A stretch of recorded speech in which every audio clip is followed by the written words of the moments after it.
Now we'll continue with the multiplication and division modular arithmetic, most especially the division aspect. Now let's look at this. What about if you are dividing and perhaps the answer you are going to get to be in form of a fraction? What will you do in dealing with modular arithmetic? Now, let's look at this question. We have 4 divided by 6. In our normal mathematics, 4 divided by 6 will give us 2/3. But because we are dealing with mode 7 in modular arithmetic, we can't do it like that. The best way to do it is by making sure that this first number is divisible by this second number. How will you make it divisible? You continue to add the mode, which is, in this case, is 7, to this first number until you have the first number to be divisible by the second number. If, after the addition of the first number and several additions of the mode to the first number, the number still can't be divisible by the second, then it means that it has no solution. Now let's look at this. Let's assume that since 4 is not divisible by 6 directly, then we continue to add 7 to 4. We continue to add the mode to the first number. So let's add 7 plus 4. 7 plus 4. Now divided by 6. Let's check. 7 plus 4 will give us 11. 11 divided by 6 will not give us a whole number. So we drop that. We add 7 again. Now, it now becomes 7 plus 7 plus 4. It means we add another 7 to it, divided by 6. Now, let's check. 7 plus 7, 14. 14 plus 4,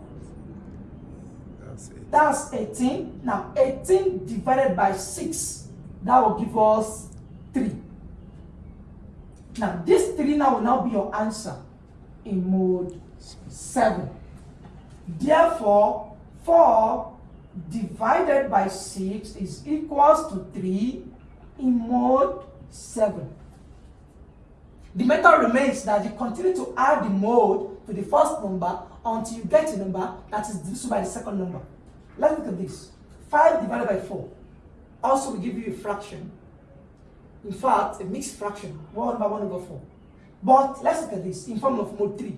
So you continue to add this mode 3 to the first number until it is divisible by this second number. So let's add 3 to this number. Now make it 3 plus 5 divided by 4. 3 plus 5 is 8. 8 divided by 4 will give us 2. Now say therefore 5 divided by 4 is equals to 2 in mode 3. Now we can look at the application of this in solving of mathematics question. Let's get an equation. This is an equation. Now we have x plus 5 is equals to 2 in mode 7. We have to find x. Let's say we can apply our addition, our subtraction, our multiplication, our division in solving mathematics question. X plus 5 is equals to 2. In our normal equation in mathematics, collect like terms. Plus 5 will come to this side, it becomes minus 5. So you have 2 minus 5. 2 minus 5 will give us minus 3. But because we are working in mode 7,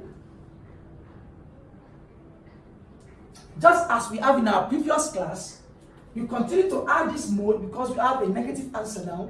You continue to add this mode to the answer until you get a positive answer. So x becomes, when you add your mode 7 to this number, it becomes 7 minus 3. 7 minus 3 becomes what? 4.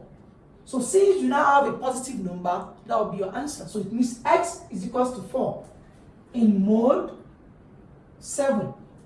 This subtraction has been explained previously in our class. Now let's look at this. The same thing, like your mathematics equation, you have 2y, transfer plus 4 to the other side of the equation, it becomes minus. So we have 5 minus 4. So now I have 2y to be equals to 5 minus 4, 1. But we are operating in mode 7. Mode 7, mode 7. Now, to get y, divide both sides by 2. Normal mathematics.